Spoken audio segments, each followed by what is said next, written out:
अभिनव वाग विलास जे चातुर्यार्थ कला कामिनी ते शारजा विश्वमोहिनी नमिले मिया मजर दैगुरु जेने तारिलो हा संसार पुरु मनोन विशेष अत्यादरो विवेकावरी मनोन जानतेने गुरु भजिजे तेने होईजे जैसे मूळ सिंचन सजे पल्लव संतोषती किल्या स्मरण होय सकळ विद्यांचे अधिकरण तेची वंदो श्रीचरण श्री गुरूंचे ते नमस्कारोने आता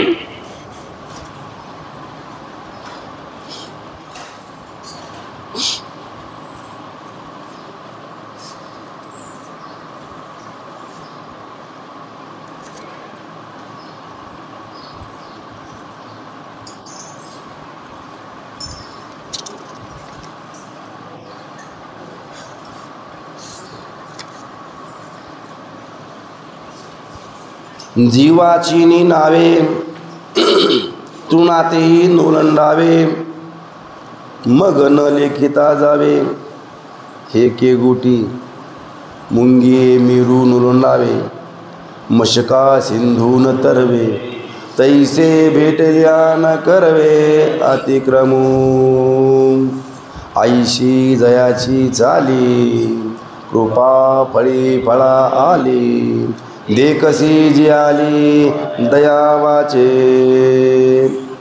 ज्ञानियांचे राजे योग्यांची माऊली साधकांचे मायबाप संत सम्राट श्री ज्ञानेश्वर महाराज ज्ञानेश्वरीच्या 13व्या अध्यायामध्ये ज्ञानी पुरुषाचं लक्षण करत असताना तिसरं लक्षण अहिंसा. अहिंसा त्याच्या जीवनामध्ये मूर्तिमंत रूपाने अवतरलेली असते. अहिंसा म्हणजे काय हे जर जाणायचं असेल तर त्या ज्ञानी पुरुषाकडे बघावं.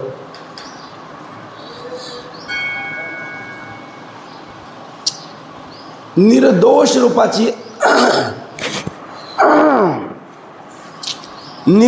रूपाची अहिंसा आपल्याला पाहायला मिळालं. अहिंसेचं रूपक करताना ज्ञानोबरायांनी अनेकांचे मत मांडले. अनेक दर्शनकार त्यांची असं मत समोर ठेवली. अगोदर त्यांच्या मतामध्ये अशी अहिंसा आहे, परंतु ती अहिंसा फक्त नावालाच आहे. अहिंसा म्हणजे काय असते हे सांगण्याकरता ज्ञानोबरायांनी तो ज्ञानी पुरुष आपल्या जीवनामध्ये चालतो कसा, बोलतो कसा, त्याच्या बोलण्यातली अहिंसा, चालण्यातली अहिंसा जगाला आदर्श करणारी अहिंसा आहे. अहिंसा परमधर्म आहे, धर्माचं एक मुख्य अंग आहे. मग अशी अहिंसा जर जाणायची असेल तर त्या महात्म्याकडे बघितलं पाहिजे. माऊली बोलतात जीवाचीनी नावे तृणातेही नोलंडावे मग न लिखिता जावे हे के गोटी. जीवाच्या नावाने गवताच्या काडीलाही ओलांडून जाऊ नये, त्यावर पाय ठेवून पुढे जाऊ नये, अशी जिथं करुणा आहे, तिथं मग मनुष्याधिक प्राण्याला न जुमानता त्यांना पायाखाली चिरडून लाथाडून पुढं जावं ही गोष्टच कशी संभवल काय? जो गवताच्या काडीलाही असणारं उल्लंघन करताना हळुवारपणाने कोमलपणाने पाय ठेवत असतो, मग जर तो गवताच्या काडीलाही एवढी दक्षता बाळगतो, तर मग मनुष्याधिक आपल्या व्यवहारामध्ये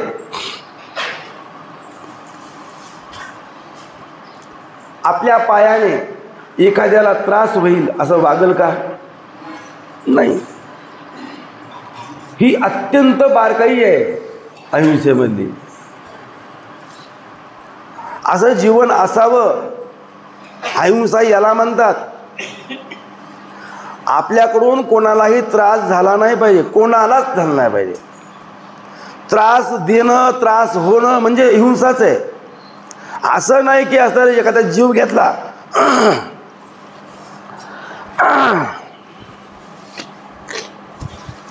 एखाद्याचा जर जीव घेतला तरच हिंसा, एरवी अहिंसा असं होऊ शकत नाही.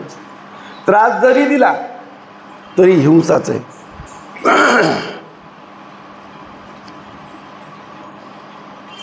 मौली बोलतात, तो महात्मा आपल्या जीवनामध्ये अति कोमलपणाने, अति मृदूपणाने आपलं जीवन जगत असतो.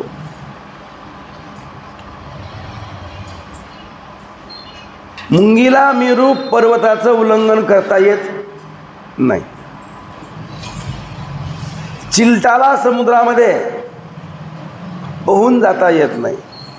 त्याप्रमाणे भेटलेल्या जीवाचं उपेक्षेने त्याला उल्लंघन करवत नाही, उपेक्षात्मक बोलणं घडत नाही. किंवा एखादी आशा घेऊन आलेला माणूस त्याला रिकामं पाठवत नाहीत, उपेक्षा करत नाहीत. संतांच्या घरी सर्वांना त्यांची विच्छा पूर्ण करण्याकरता संत उदार उदार भरले अनंत भांडार. घातले दुकान देती आली अशी दान.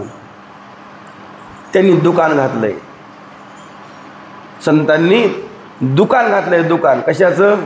दान करण्याचं. आणि ते देती आली अशी दान. कुणीही येऊ द्या, कुणीही येऊ द्या, देती दान. संतांच्या घरी रिकामं कुणी वापस येत नाही. आजही बघा, देहूला जा, आळंदीला जा, पैठणला जा, आदी संतांच्या घरी तुम्ही असणारं काही आपली विच्छा प्रगट करा. संतांच्या घरी तुमची उपेक्षा होणार नाही, तुमची विच्छा पूर्ण झाल्याशिवाय राहणार नाही. संतांचं अंतःकरण अतिसुकुमार आहे, आपल्याबद्दल उदार आहे, उदार. आपल्या कल्याणाकरता, आपल्या सुखाकरता त्यांचं जीवन सदैव तत्पर आहे.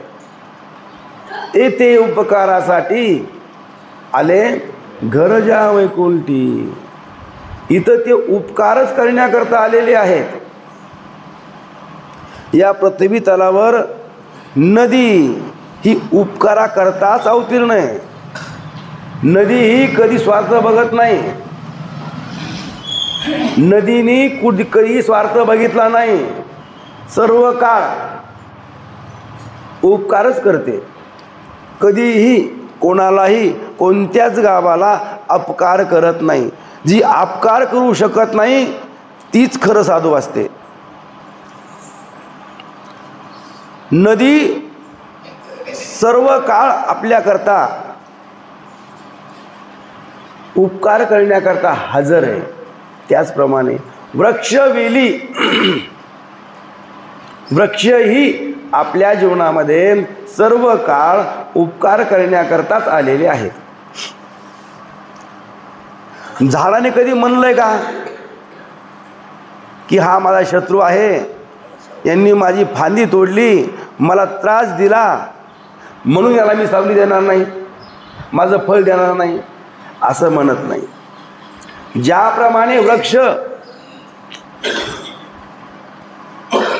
शत्रू मित्र बघत नाही, सर्वांना समभावाने दया करतो, उपकार करतो, त्याच न्यायाने त्यांच्याही पुढं नंबर आमच्या संतांचा आहे, साधू पुरुषांचा आहे. त्यांच्या अंतःकरणामध्ये शत्रू मित्र भाव नसतो, सर्वावर सारखीच दया असते, कोणाचीही उपेक्षा करत नाहीत. असं नाही बाबा, पक्षपात नाही, हा माझा जवळचा आहे म्हणून त्याची इच्छा अगोदर पूर्ण करायची, आणि हा लांबचा आहे आपल्या ओळखीचा नाही म्हणून उपेक्षा करायची, असं होऊ शकत नाही. संतांच्या जीवनामध्ये हा दोषच नाही, निस्ता गुणाचा गुणाचा सागर आहे, निस्ते गुण भरलेले आहेत. माऊली म्हणतात, जसं मुंगीला असताना मेरू पर्वत उल्लंघन करता येत नाही, करू शकत नाही, चिलट समुद्र पाहून जाऊ शकत नाही, त्याप्रमाणे संतांच्या घरी, साधूंच्या घरी एखादा जीव जर गेला त्याची उपेक्षा होत नाही. देवापेक्षाही पुढचं माप संतांचं आहे. संतांची सेवा करावी, संतांचं दास व्हावं, आणि नंतर सांगावं काय अनुभव आहे.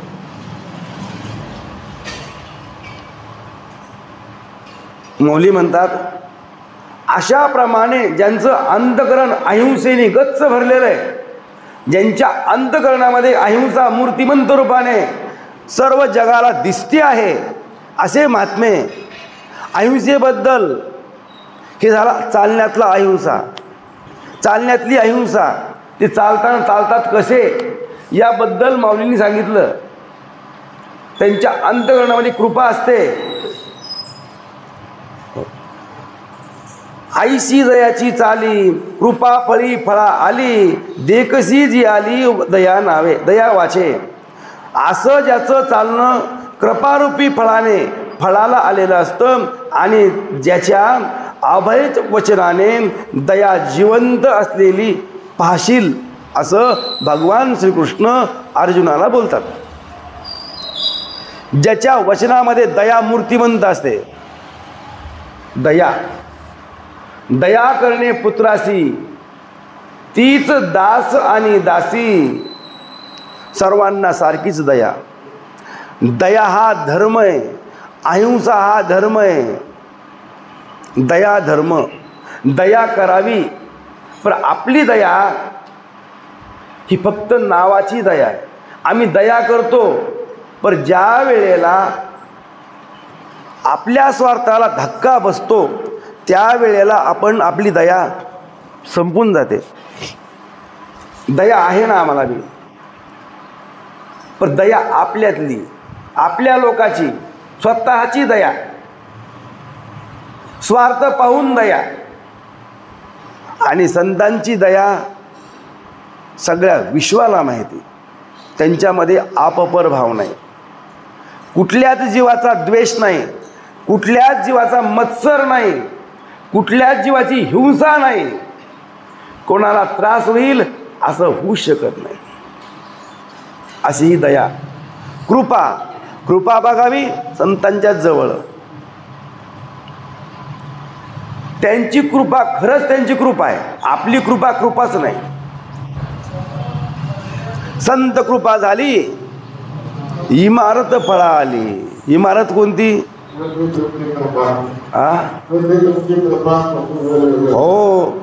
होता तुमची कृपा, पशु बोले वेद, निर्जीव चाले भिंत सांगा, देव का न होती. कृपादान केले संती कल्पांती सरेना. संतांची कृपा ही खरी कृपा आहे.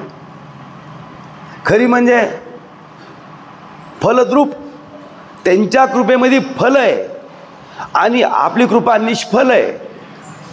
आपल्या कृपेतून काहीही साध्य होत नाही, काहीही मिळत नाही, कोणाचं कल्याणही होत नाही, कोणाचं दुःखही जात नाही. तंबाखूला चुना दिल्याने काही कल्याण होईल वय? एखाद्याच्या व्यसनाला असताना पुष्टी दिली म्हणजे कल्याण होईल वय?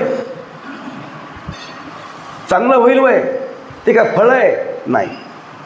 आपली कृपा एखाद्याला बसायला जागा दिली म्हणजे काय वैकुंठ दिलं वय?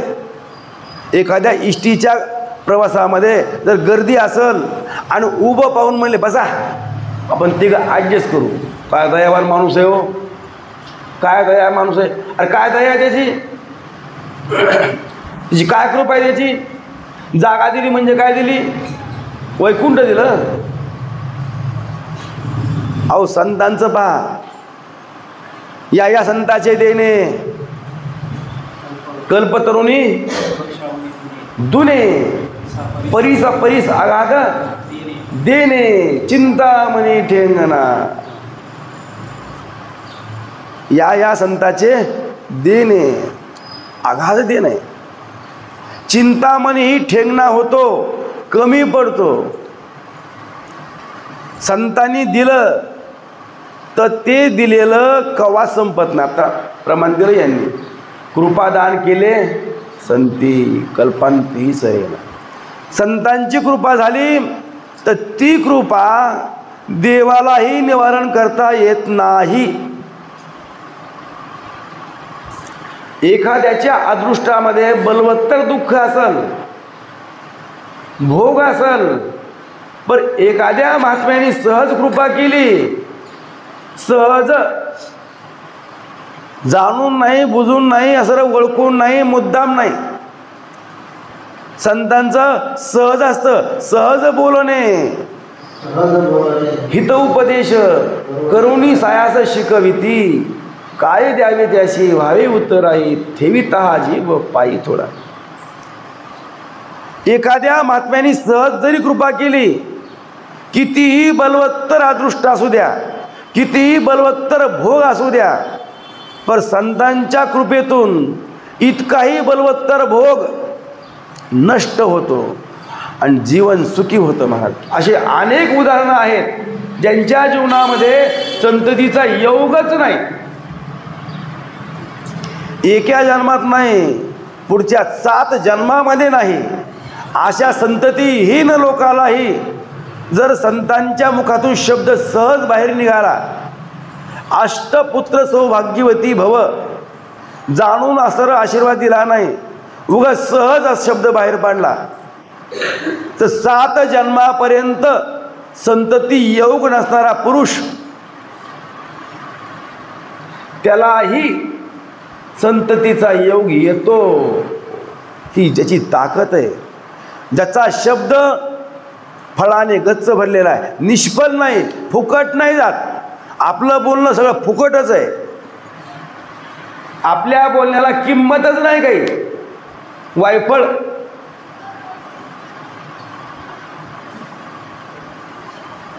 मौलींनी सांगितलं, रिकामे तोंड करू गेले बडबड बडबड, गीता आईचे दुवार प्रगटले. दुवार म्हणजे बगीचा. गीतासारख्या बगीच्याचं म्हणजे गीतारूपी फल प्रगट झालं. संतांचं सहज बोलणं, बडबड करणं, रिकामं तोंड जर बोलायला गेलं तर गीतेप्रमाणे रत्न बाहेर पडतात. जी गीता सगळ्या विश्वाला वंद्य आहे, जगाचा उद्धार करण्याकरता समर्थ आहे, अशी गीता प्रगट झाली त्यांच्या बडबडीतून. आणि आमच्या बडबडीतून जगाचं काय, आपल्या घराचंही कल्याण होत नाही. घराचं कशाला, स्वतःचं कल्याण होत नाही. आपली बडबड. भाव एवढाच आहे, त्यांच्या वाचेमध्ये दया आहे, त्यांच्या जीवनामध्ये कृपा आहे. त्यांनी जर कृपा केली निश्चित फळाला येते आणि जीवन सुखी होतं. असे ईश्वरच मूर्तिमंत. मूर्तिमंत ईश्वर म्हणण्यापेक्षा देव पूर्ण ब्रह्म ते चालते ज्ञानाचे बिंब, तयाचे अवयवते सुखाचे कोंब. येर माणूसपण भाव लौकिक भाव. ते पूर्ण ब्रह्म आहेत. चालतं बोलतं ब्रह्म, चालते बोलते देव. देवाला तरी असणारं प्रगट होण्याकरता आळवावं लागतं. देव सर्व काळ आपल्या घरी राबू शकत नाही, जगाकरता असं काम करू शकत नाही दृश्य रूपाने प्रगट रूपाने. पण आमचे संत मात्र सर्व काळ तत्परतेने जगाचं त्या ठिकाणी कल्याण करण्याकरता सर्व संत आपली पराकाष्ठा करतात. अनेक कष्ट स्वतः घेऊन जगाचं कल्याण करतात.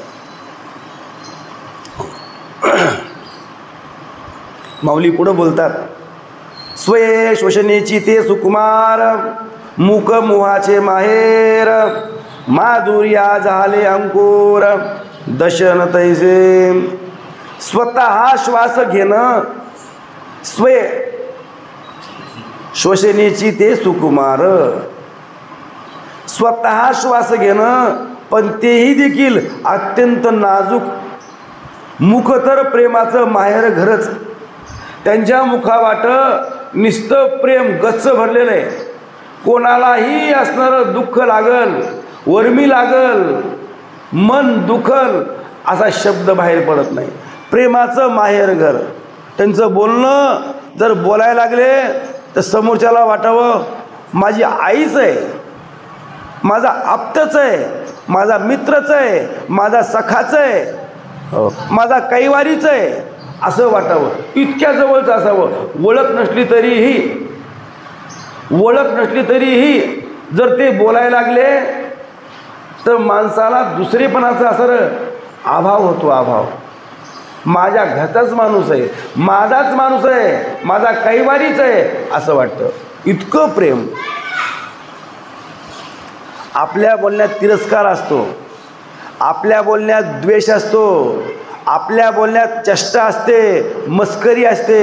एखाद्याच्या असणारं वर्मावर बोलायचं असलं म्हणजे माणूस मुद्दा म्हणतो बघा ना हुशार. आता बोलायला असं काय हुशार शब्दाने, पण अर्थ काय निघतो हा हुशार नाही. हां म्हणजे उद्देश काय आहे, हा मूर्ख आहे, हा मूर्ख आहे असं जगाला दाखवायचं आहे, त्याला खिनवायचं आहे. बरं काय म्हणतो बघा ना हुशार. हुशार म्हणण्याचा अर्थ काय होतो हा मूर्ख आहे. पण असंही वर्मानी बोलत नाहीत. संतांचं जीवन प्रेमाने कृपेने दयेने परिपूर्ण असतं. प्रेम बघावं संतांच्या जीवनामध्ये, दया बघावी त्यांच्याच जीवनामध्ये आणि कृपा पाहावी त्यांच्याच जीवनामध्ये. हे जे घटक आहेत किंवा हे जी शक्ती आहे, कृपाशक्ती, प्रेमशक्ती, दयाशक्ती, ही फक्त तिथंच राहू शकते. इतर ठिकाणी ती दया असू शकत नाही, राहू शकत नाही. आपली दया फक्त दयाच आहे. कितीही आपण दयावान म्हणू पण आपली दया संतांच्या दयेप्रमाणे टिकू शकत नाही, असू शकत नाही. दया शोभते संतांच्याच जवळ, दया असते संतांच्याच जवळ, कृपा असते संतांच्याच जवळ, प्रेमही कुठं संतांच्याच जवळ.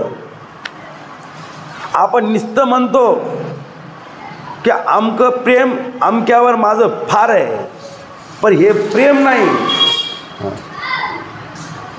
आमचं प्रेम नाहीच.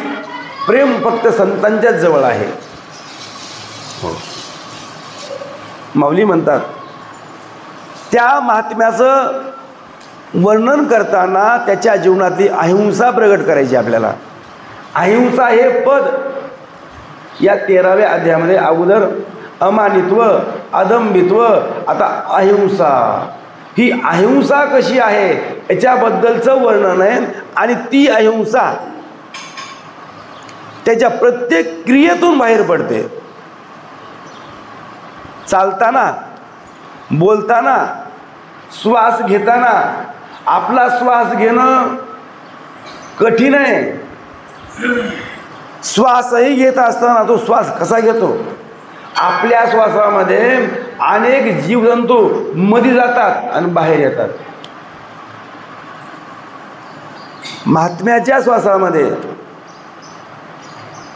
अत्यंत नाजूकपणा असतो. त्यांचं श्वास घेणं सुकुमार असतं. झोपेतही श्वास फुलत नाही. शांत गतीने, संत गतीने. आणि वैज्ञानिक दृष्ट्या जर पण बघितलं, ज्याची श्वसनक्रिया संत गतीची आहे तो दीर्घायू जीवन जगतो. सिद्ध झाले. राग आल्यावर श्वास वाढतो. अपमान झाल्यावरही श्वास वाढतो. दुःख झाल्यावरही श्वास वाढतो. जास्त कष्ट केल्यावरही श्वास वाढतो. बडबड केल्यावरही श्वास वाढतो. कोणती बडबड? अति बडबड केल्यावर.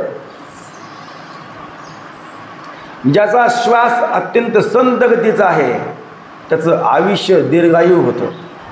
आयुष्य वाढतं म्हणजे आयुष्य तेवढंच आहे हो. फक्त श्वास असणारं संत गतीने घेतल्यामुळं तो काळ वाढतो. कारण आपलं आयुष्य हे दिवसावर नाही. उगं तुम्हाला असं प्रमाण सांगितलं की असं 100 वर्षाचं आयुष्य, 100 वर्षाचं आयुष्य जरी प्रमाण दिलं असलं तर ते 100 वर्ष म्हणजे आपण दिनमानाने नाही घ्यायचे.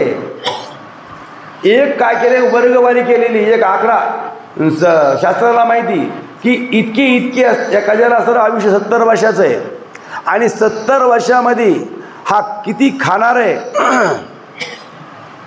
किती खाणार आहे तेवढं अन्न, आणि किती श्वास घेणार आहे तितके श्वास.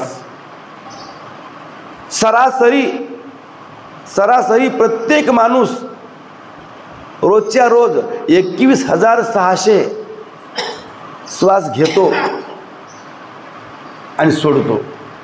21,600 रोजचा त्या नियमच आहे सरासरी. मग कुणी कमी कुणी अधिक जर श्वास घेतले तर मग जे भांडवल आणलेलं आहे ते लवकर संपल, आणि कमी घेतले तर उशिरा संपल. वय गृहीत धरा, तुम्ही तुमच्या वर्षाचं असणारं किराणा भरला, 1 वर्षाचा किराणा भरला 1 वर्षभर.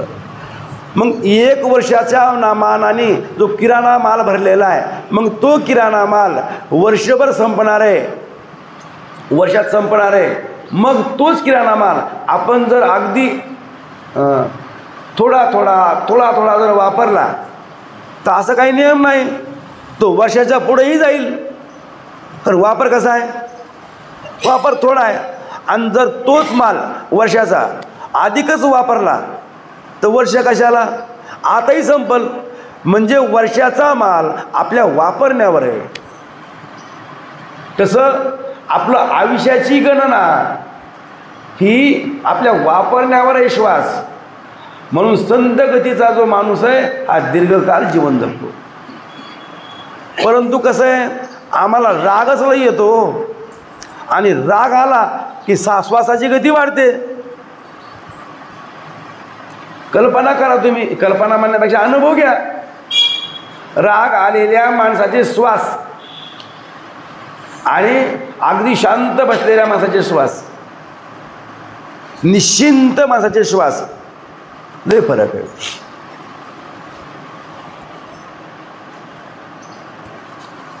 तो महात्मा श्वास घेताना संत गतीने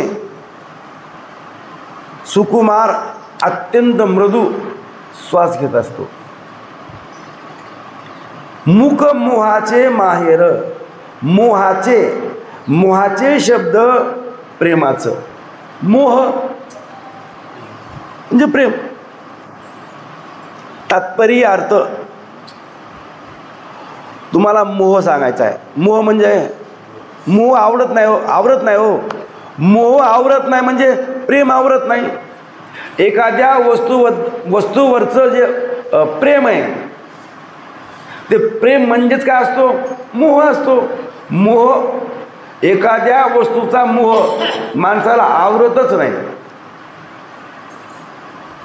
खायची वस्तू असू द्या किंवा कुठलीही वस्तू असू द्या, ती वस्तू जर प्रेमाची असेल तर मग ती वस्तू मिळावी म्हणून जो मोह असतो, हे मोह म्हणजे काय? प्रेमच आहे. तात्पर्य अर्थ प्रेम. मग त्याचं मुख हे मोहाचं माहेर. मोहाचं म्हणजे असं प्रेमाचं माहेरघर असतं. हो. माधुर्या झाले अंकुर दशन जैसे. मुखाचं वर्णन आहे, मुखातली अहिंसा सांगायची. श्वास घेतानाही अत्यंत मृदू. माऊलींची बघा ना किती बारकाई आहे. तो महात्मा अहिंसेने किती पूर्ण आहे, अहिंसा किती मूर्तिमंत नकात भरलेली आहे हे सांगण्याकरता अगोदर त्याचं चालणं सांगितलं. तो चालतो कसा? धप धप धप असं चालत नाही. पाठीमागं वया होऊन गेल्या. अहो अत्यंत असं पाऊल ठेवताना तो आपल्या पायाखाली एखादा किडा, एखादी मुंगी, एखादा जीव मरणार नाही, येणार नाही अशी काळजी घेऊन चालतो. जास्त पाय आदळत नाही. नको माझे स्वामी झोपलेले असतील आणि झोपलेली असल्यामुळं माझ्या स्वामीची निद्रा मोडल इतक्या हळूवारपणाने चालतो. एखादा भ्रमर कमळाच्या सर केशरावर पाय ठेवताना काळजी घेतो, नको माझ्या वजाने हे केशर कुचंबल. हळूवार आपलं अंग तोलतो. त्याप्रमाणे तो महात्मा अलगत चालतो. अलगत. ही चालण्यातली अहिंसा. आणि आता म्हणतात त्याचा श्वास घेणं अत्यंत मृदू. आता बोलणं, मुखाकडे बघितलं तर प्रेमाचं माहेर घर. पण मुखामध्ये जे दात आहेत, मुखातले दात, आपले दात आणि संतांच्या मुखातले दात. सांगायचा मुद्दा काय आहे की अहिंसा. त्यांच्या मुखाकडे बघितलं तर त्यांच्या मुखामध्ये प्रेम हे माहेर आहे. माहेर म्हणजे कसं असतं? आनंदाने गच्च भरलेलं असतं. सासर म्हणजे सासर आहे. सासर शब्द म्हणजे दुःख घ्यायचं आपण किंवा कष्ट घ्यायचं. कष्ट किंवा बंधन. आणि माहेर म्हणजे मुक्तता. मुक्तता म्हणजे आनंद. तसं प्रेमाचं माहेर संतांचं मुख असतं. त्यांच्या मुखामध्ये प्रेम वस्तीला असतं आणि त्यांच्या मुखामधले दात, त्यांचे दात मधुरतेला जणू अंकुर फुटले आहेत असे असतात. मधुरपणा, माधुर्य. मधुरपणा म्हणजे गोडपणा. माधुर्य त्यांची गोडी, त्यांचे दात. गोडीलाही अंकुर फुटावा. हो, गोडीलाही अंकुर फुटावा असे दात असतात. माऊलींचं बोलणं आहे. माऊली म्हणतात असं मुख ज्यांचे दात गोडीलाही अंकुर फुटावे असे आहेत, ज्यांचं मुख प्रेमाचं माहेरघर आहे, ज्यांचे श्वास अत्यंत मृदू आहेत, असे महात्मे जर बोलायला लागले. पुढा स्नेह पाझरे, माघा चालती अक्षरे, शब्द पाठी अवतरे कृपा अधि. तो जर महात्मा बोलायला लागला तर बोलताना अगोदर असणारं पुढं स्नेह पाझरतो. स्नेह म्हणलं तरी प्रेमच. मोह म्हणलं तरी प्रेमच तात्पर्याने घेतलं तर. म्हणजे सांगण्याचा उद्देश कल कल. आपलं बोलणं आणि महात्म्याचं बोलणं किती तफावत आहे. तर तू बोलायला लागला तर शब्दाच्या अगोदर बोलताना स्नेह पाजरतो आणि मागून अक्षरं चालतात. बोलायच्या अगोदरच आपलं अंतःकरण प्रेमाने भरून जातं. कोणाचं? ऐकणाऱ्याचं. एखादा जर साधू पुरुष सज्जन जर बोलायला लागला तर बोलायच्या अगोदरच आपलं अंतःकरण मृदू होतं, प्रेमाने फुलून जातं. बोलायच्या अगोदर म्हणजे हो, म्हणजे आपली जी अवस्था आहे त्याच्याबद्दलची उत्सुकता वाढते. तो आता काय बोलणार आहे आणि बोलल्यानंतर नक्कीच मला आनंद मिळणार आहे. त्याच्या बोलण्याचा भाव, त्याचं शब्द झेलण्याकरता शब्दाच्या अगोदर प्रेम येतं. प्रेम स्नेह पाजरतो आणि नंतर पाठीमागून शब्द येतात. अगोदर प्रेम आणि नंतर शब्द येतात. एक एक शब्द त्या समोरच्याला, ऐकणाऱ्या माणसाला सुख देऊन जातो. सुख, शब्दातला सुखावा.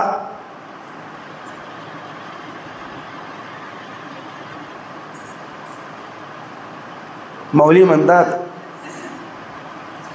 अहो अगोदर स्नेह, नंतर अक्षर आणि शब्दाच्या पाठी नंतर आधी कृपा आणि नंतर शब्द.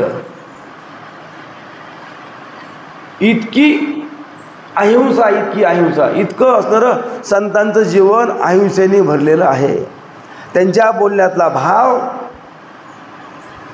मौली म्हणतात की तव बोलण्याची नाही, बोलो म्हणे जरी काही, तरी बोल कोणाही खुपेल का.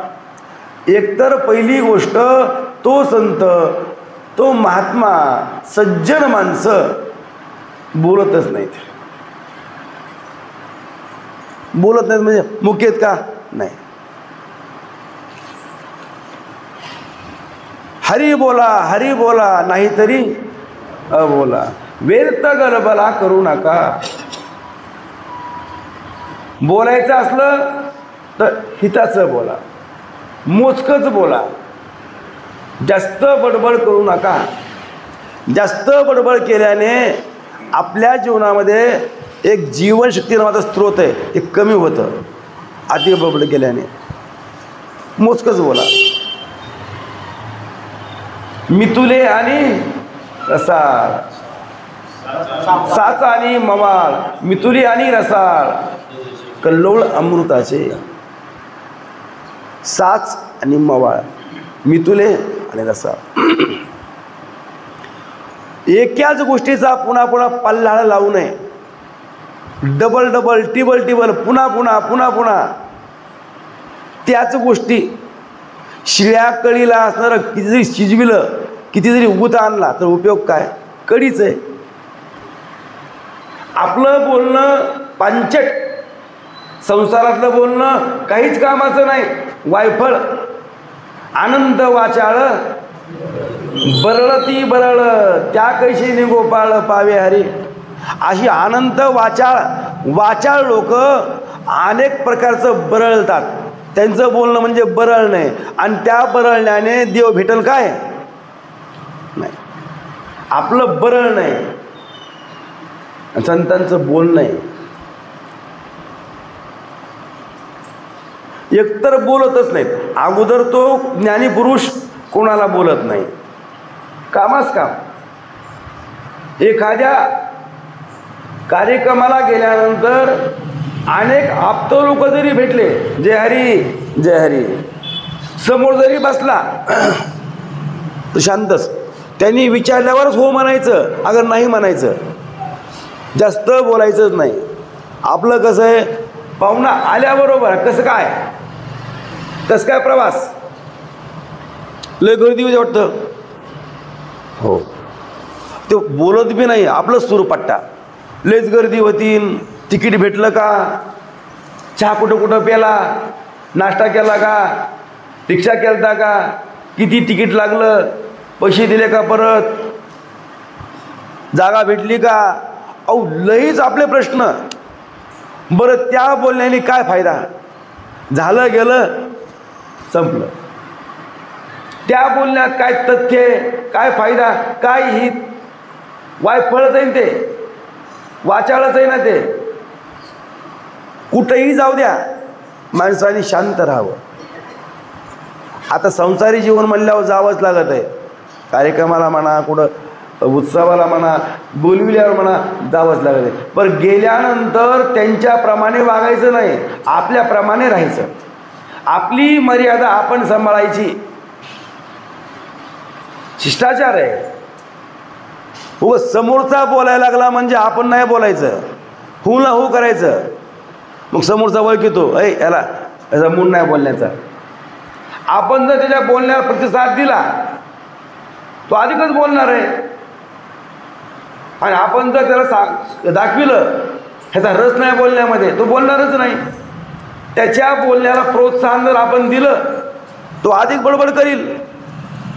आणि आपण जर प्रतिसाद नाही दिला, तो बोलणार नाही. मग आपलं मुख शांत राहील. अगोदर तर बोलायचंच नाही, बोलायचंच नाही. आणि जर बोलायचं ठरलंच, आत्मसामरस्य सोडून बहिर्मुख वृत्तीने कोणाशी पाचकळ बोलत नाही, कोणाशी संसाराबद्दल चर्चा करावी आणि चर्चेला बसावं असं त्याला कधी वाटत नाही. इतक्यावर कोणाशी काही बोलावे असं त्याच्या मनात आलंच तर आपलं बोलणं कोणाला खुपल का, कोणाला लागल का, माझ्या शब्दाने दुःख होईल का, इतकी दक्षता. अगोदर तर बोलायचंच नाही, मौन धरायचं. भागवतामध्ये जडभरताचं उदाहरण आहे. रवगण राजाला असर भुई कमी पडला पालखीचा. पालखीला जुंपलं, सगळे बडबड करायला लागले, पण हा मात्र असणार शांत होता. महात्मा आहे, शांत होता. आणि चालताना असणार मुंगी एखादा किडा येऊ नये म्हणून किडा मुंगी दिसली की उडी मारायची. आणि उडी मारली की खांद्यावर असलेली पालखी पिसळायची. आदळा बसायचा. आणि आदळा बसला की राजाने विचारायचं, कोण आहे रे ते. मग जुने भुई म्हणायचे, महाराज नवा आणला का भुई. सेवक तो चालत नाही बरोबर, उड्या मारतोय. आता उड्या मारतोय का सर, चालतोय बरोबर, चालतोय बरोबर. मग राजाने काय करायचं, मधूनच त्याला शब्दाने हिनवायचं. शब्दाने हिनवायचं. दगड आहेस का, कळत नाही का बोललेलं, मतिमंद आहेस का, वगैरे वगैरे असं शब्दाने हिनवायचं. पण एकही उत्तर दिलं नाही आणि आपली कृती सोडली नाही. शेवटी पालखी थांबवली आणि रवगण राजाने असं मग त्यांना सांगितलं, का रे कळत नाही बोललेलं. लई मठ ऐकून घेतल्यावर मग त्या रवगणाच्या अंतःकरणातली जी भावना आहे ही जाणली. कारण रवगण राजा निघाला होता गुरुच्या घरी, कशा करता, ज्ञान मिळवण्याकरता. जिज्ञासू आहे हे जाणून मग बोलणं सुरू केलं. अगोदर तर बोललेच नाहीत. आणि जेव्हा बोलायला सुरुवात केली मग तेव्हा त्या रवगणाला वाटलं माझा उद्धारच झाला. विचारलं, तुम्ही कोण आहेत. अवधूत आहेत. तुम्ही कोण आहेत, एखादे महात्मे आहात तुम्ही, तुमचं नाव काय. तुमच्या बोलण्यात तथ्य आहे, तुमच्या बोलण्यात सामर्थ्य आहे, तुमच्या बोलण्यात प्रेम आहे, वजन आहे. शब्द बाहेर पडल्याबरोबर माझ्या अंतःकरणाला झोंबला. माझं अंतःकरण तुमच्या बोलण्याकडे प्रेरित झालेलं आहे. तुम्ही कोणी सांगा. सांगण्याचा मुद्दा, एकतर महात्मा बोलतच नाही आणि जर बोलायला लागला तर समोरच्याचं कल्याणच. तो महात्मा बोलताना विचार करतो, आपल्या बोलण्याने आपलं बोलणं कोणाला खपल का? खपल का म्हणजे त्याला बरं वाटेल का? माझ्या बोलण्याचा त्याला राग येईल का? दुःख होईल का? कसं असतं बरं का, आपलं बोलणं स्वैर आहे, आपल्याला कळत नाही. आपल्या बोलण्यामध्ये आपण विचार करत नाही, याला आपलं बोलणं लागल का न लागल का, आपल्या बोलण्याने याच्या जीवनावर काय परिणाम होईल. सगळं जे घडतंय सगळं बोलण्यानेच घडतंय महाराज, सगळं बोलण्याने घडतंय. आपण आपलं मुख जर सांभाळलं, मुख आपलं बोलणं सांभाळलं तर आपलं कल्याण होण्याकरता काहीच लागणार नाही, फक्त आपलं बोलणं सांभाळायचं. एवढं मोठं महाभारत जे घडलं कशाने घडलं? कशाने घडलं? बोलण्याने घडलं ना.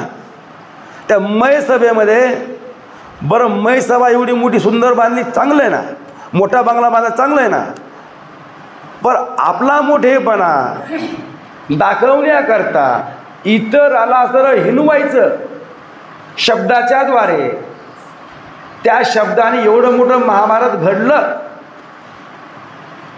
कितीतरी निरापराध लोकांचे घर उद्ध्वस्त झाले, लाखो लोक मेले, असं वर्णन आहे पांडव प्रतापामध्ये.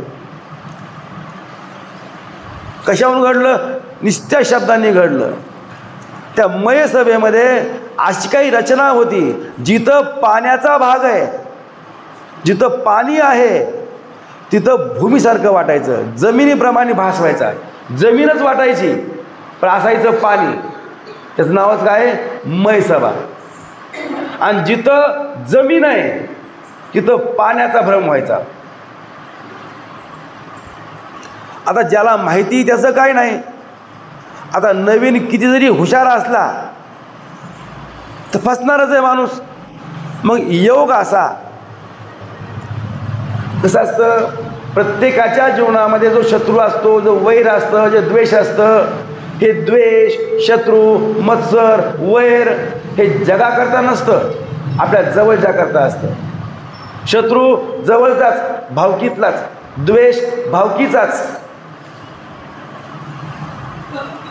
द्वेष माणूस जगाचा करीत नाही, आपल्या जवळच्याचा करतो, भावकीचाच. दुर्योधनाधिक त्यांचे भावंड पांडवांचे आले बाबा कार्यक्रमाला. आता त्यांना काही माहिती नव्हतं, माहीत नसल्यामुळं माझं साहजिकच आहे, चालताना समोर पाणी होतं, समोर पाणी होतं, पण जमिनीचा भास झाला, धोपट चालले, दानकन पडले पाण्यामध्ये. लोक हसले, त्याला काही वाटलं नाही, कारण पडलोय फसलोय मी. लोक हसल्यावर काही नाही वाटलं, समोरचेही हसले, स्वतःही हसला, म्हणजे पडलो राव, फसलो राव, स्वतःही हसला, काही नाही वाटलं.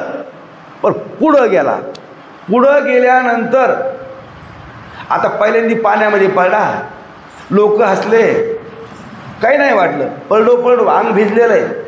पण पुढं चालताना पाणी दिसलं. काय दिसलं? पाणी दिसलं. होती काय? जमीन. आता पाणी दिसल्यावर त्यांनी आपल्या असं धोत्राचा असं कष्टा वगैरे वर केला आणि वर करून चालायला लागला. आता पाणी होतं का? मग तेव्हा द्रौपदी तिथून आली आणि तिने बघितलं. ती काय म्हणली? आंधळ्याचे पोरं आंधळेच, एकच शब्द काढला. इतके लोक हसले तेव्हा काही नाही वाटलं. जगाने किती जरी असं निंदा केली काय नाही वाटली, किती द्वेष केला काय नाही वाटला, किती जरी कसं तरी बोलले काय नाही वाटलं. पर जवळच्यानी काही बोललं की अंधकरण दुखलंच म्हणायचं, वर्मावर घाव पाडला. आंधळ्याचे पोरं आंधळेच. हो, बरं खोटं होतं का ते? ती मुद्दा म्हणली होती का? आता कशी म्हणली आपल्याला काय माहिती, पण म्हणली का नाही? मग त्या शब्दाने त्याला खपलं का ते? नाही खपलं. अहो ते खपलं नाही, उलट त्यांनी असं जखमच केली आणि ओली चिकट ठेवली सारखी. सारखं ती जखम दुखायची, पुन्हा पुन्हा आठवण यायची. बदलाच घेणार आहे, बदलाच घेणार आहे. बघतोच मी आता, टाइम तर येऊ द्या. शेवटी टाइम आला आणि तर एवढे मोठे माणसं मेले. 18 अक्षौहिणी सैन्य खलास झाले. स्वतःही गेला आणि लोकांनाही खाल्लं. फक्त शब्दाने रामायण घडलं, शब्दाने महाभारत घडलं आणि रामायणही शब्दानेच घडलं. दिलेला शब्द, कैकेयी मातेला दिलेला शब्द, त्या शब्दानेच रामायण घडलं आणि शब्दानेच महाभारत घडलं आणि शब्दानेच सगळे भांडणं घडतात. हो, आणि शब्दानेच उद्धार आहे. लक्षात ठेवा, आपलाही उद्धार शब्दानीच आहे. शब्दानीच आपलं अज्ञान जाणार आहे आणि शब्दानीच मी बद्ध होणार आहे. शब्दानीच मुक्तता आणि शब्दानीच बद्धता, शब्दानीच उद्धार आणि शब्दानीच अधोगती, शब्दानीच सुख आणि शब्दानीच दुःख. शब्द हा बहुसार उपकाराची राशी. शब्द प्रमाण म्हणजे वेद, बोलणं. आणि सगळ्या जगामध्ये जर बोलणं नसतं तर जग चाललं असतं का? व्यवहार झाला असता का? आपली कुटी झाली असती का? शब्द अशी शक्ती महाराज, सगळं जग या शब्दावर चालतंय. चालतंय का नाही? तुम्ही म्हणता जाऊ द्या काही बोलायला लागले. मुके जे प्राणी ते मुके नाहीत, ते त्यांनाही शब्द आहे, त्यांची भाषा आहे. ते मुके नाहीत. अहो मुंगीलाही भाषा आहे, मुंगीलाही शब्द आहे. आपल्याला कळत नाही का त्यांना नाही? अहो सगळ्या विश्वाचा व्यवहार शब्दावर आहे, सगळ्या विश्वाचा व्यवहार शब्दावर आहे. झाडालाही बोलता येतं, झाडालाही शब्द आहे, आपल्याला जाणवत नाही, तर त्यांना माहिती आहे ना. सांगायचा मुद्दा शब्द. मग तो महात्मा आपला शब्द उच्चारत असताना समोरच्याला दुःख लागलं का? इतक्या बारकाईने आपला शब्द उच्चारतो. हो, बोलता अधिकही निघे तरी कोणाही वर्मीन लगे आणि कोणाशी न रिगे. शंका म्हणे, माझ्या बोलण्याने कोणाचं वर्म प्रगट होईल का? सहज आम्ही म्हणलं आंधळे, आंधळे म्हणल्यावर तो जर आंधळा असला तर वर मला लागल. मला आंधळं म्हणतो. एखाद्याला लंगडा आहे, लंगडा म्हणतो म्हणजे मी लंगडा आहे कबूल आहे, पण मला लंगडा म्हणणं कबूल नाही. मी मूर्ख आहे, मला मूर्ख आहे कबूल आहे, पण मूर्ख म्हणल्यावर कबूल नाही. जाणीव करून दिली की जमत नाही. आहे का नाही? मी भांडखोर आहे मला मान्य आहे, पण तू भांडखोर आहेस असं म्हणल्यावर मात्र जमत नाही. जाणीव करून देणं हे जमत नाही. तसं माऊलीला वाटतं माझ्या बोलण्याने कोणाचं वर्म जागा होईल का? माझा शब्द वर्मावर लागल का? किंवा माझ्या बोलण्यातून एखाद्याला शंका येईल का? शंका म्हणजे हा मला तर बोलला नाही, मलाच बोलला का? नेमकं बोलण्याचा हेतू काय होता? अशी शंका येऊ नये. आपल्या बोलण्यात शंका येतं. आपण जर बोलायला लागलो तर आपल्याला कळत नाही की हा कोणावर बोलला, कोणावर घालून बोलला. आपल्या मराठी भाषेमध्ये म्हण आहे, लेखी बोले सुने लागे. बोलायचं आहे सुनालाच, पण उच्चार मात्र शब्द मात्र कोणावर येतं? कोणावर येतं? लेखीवर येतं. लेखीवर रागवणं म्हणजे रागवणं कोणावर आहे? सुनावर आहे. तसं शंका, माझ्या बोलण्यातून कोणाला शंका येईल का? कोणाच्या वर्मी लागल का? इतका बारकावा तो महात्मा बाळगत असतो. मांडिली गोटी हनमोडेल, वासी पेल कोणी उडेल, आई कोणी वांडील कोणी जरी. ताळतंत्र नसलेल्या आपल्या बोलण्याने एखाद्या विद्वानाने मुद्देसूद मांडलेल्या गोष्टीचा रसभंग होईल. कर्कश बोलण्याने लहान मुलं दचकतील, ओरडण्याने पक्षी उडून जातील. मूर्खपणाचं बोलणं ऐकून कोणी जरी त्याची हेळसांड करील तर हे न बोललेलंच बरं, त्याला असं वाटतं. आपल्या बोलण्याने असं होऊ शकतं. मांडिली गोटी हन मोडेल. आपल्या बोलण्याने विक्षेप होईल. विक्षेप. तुमचं बोलणं सुरू आहे, मध्येच मी बोललो महाराज हे कसं काय, हे कसं काय, दिसतंय एका शब्दाने तुमच्या सांगण्यातला लय हा विक्षेपाला पावल, असं होऊ शकतं. किंवा तुमच्या मोठ्या वरण्याने एखादं लहान मुलगा जर झोपलेला असला दचकून उठेल. जर पक्षी बसलेले असतील तुमच्या बोलण्याने उडून जातील. म्हणून बोलणं कसं पाहिजे, अत्यंत शांत पाहिजे, मृदू पाहिजे. अहो समोर पक्षी जर बसले तर त्यांना त्रास होऊ नये. आपण जर बोलायला लागलो झोपलेलं बाळ उठून बसू नये, इतक्या मृदू बोलावं. तरी दुकाळी कोणा नो व्हावी, कोणाची भुवई नुचलावी, ऐसा भाव जीवी म्हणून योगा. आपल्या शिव्या शापाच्या बोलण्याने कोणाकरताही निर्धन निर्वंश होण्याची वेळ येऊ नये. कोणाचीही रागाने भुवई उचलू नये. अशी ज्याच्या मनामध्ये विच्छ असते म्हणून तो उगाच बसतो. आपल्या बोलण्याने कोणाला राग येऊ नये. म्हणजे मी जर बोलायला लागलो तर माझं बोलणं त्याला लागलं तर तो माझ्याकडे राग राग बघतो. माझ्या बोलण्यामुळं त्याला राग येईल असं बोलत नाही. माझ्या बोलण्याने कदाचित दैववशामध्ये मी बोलावं आणि ते फळाला यावं असं होऊ नये. कुणी निर्वंश होऊ नये, कोणाला माझं बोलणं लागू नये, कुणी निर्धन होऊ नये. म्हणजे कसं असतं बघा, म्हणतात ना की ज्याची जीभ काळी आहे त्याचं बोलणं खरं होतं. हे खरं आहे का? आता माझी जीभ काळीच आहे बघा. आता खरं होतं आहे का असं म्हणलं कसं काय जमन? आणि जर खरं होतं म्हणलं तर सांभाळून बोलावं लागेल ना. एखाद्याला उगाच काय म्हणलं तर झालं खरं तर काय म्हणते, काळ्या जिबीचा माणूस आहे खरं झालं, असं होऊ शकतं. म्हणून तो महात्मा पहिली गोष्ट बोलतच नाही.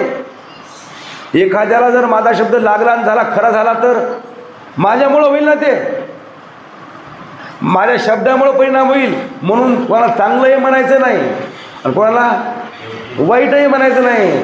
कल्याणही होईल असं म्हणायचं नाही आणि अवकल्याणही होईल असं म्हणायचं नाही. जरी पाया पडला कर्म धर्म तुम्हा असावे कल्याण, तुमचं कर्म तुमच्या बरोबर, माझं काही नाही बाबा. आपल्या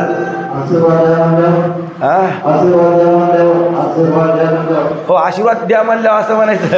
हा कसं म्हणावं, त्यांचं म्हणणं बरोबर आहे. आशीर्वाद द्या महाराज, महाराज आशीर्वाद द्या. हे म्हणतो हा काय द्यावं, संपत्तीवान भव. अरे हो भिकारी माणूस आहे, आशीर्वाद संपत्तीवान भव. त्याला वाटतं वाह महाराज आशीर्वाद दिला. जसं आता एखाद्या दारात जर एखादा मागायला आलेला भिक्षुक, आपण दान किती रुपयाचं देतो? अहो शिळी भाकर तुकडा दिला, तो काय म्हणतो, तुझ्या घराला सुख लागल, तुझ्या वडिलाला सुख लागल, आईला सुख लागल, आमक्याला असं होईल, तमक्याला तसं होईल. किती आशीर्वाद देतो. कोरभर भाकरीने आशीर्वाद देतो आणि नाही दिल्यावर तुझं वाटुळच होईल, आम कसं, असंही घडतं ना, घडत नाही का असं? म्हणजे तो महात्मा कोणालाही आपल्या बोलण्याचा परिणाम होईल असं होऊ शकतं म्हणून बोलतच नाही.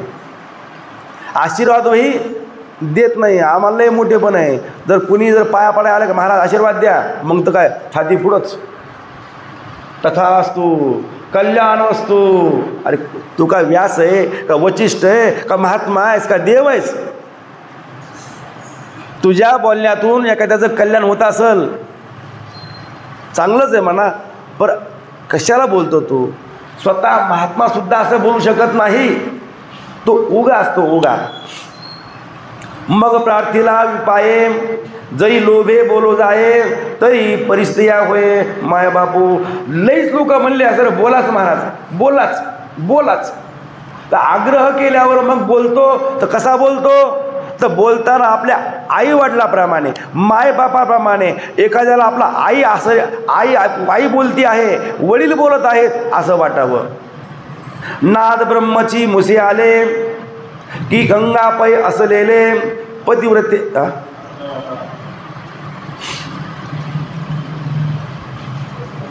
हो मग कदाचित एखाद्या जिज्ञासू शिष्याने व श्रोत्याने आम्हाला काही 4 उपदेशाचे शब्द सांगा अशी प्रार्थना केली तर तो त्याच्या लोभाने बोलण्यास प्रवृत्त होतो.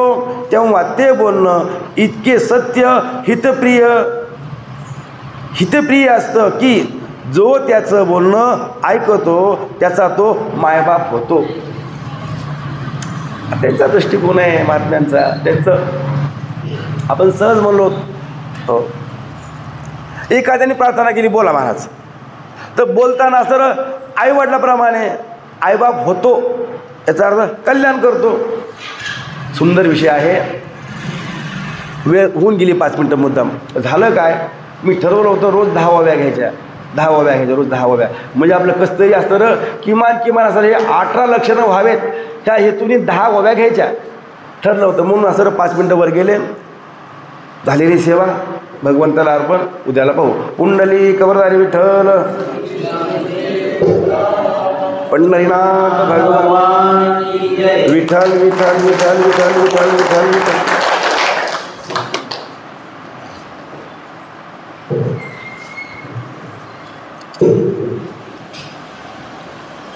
पार्वती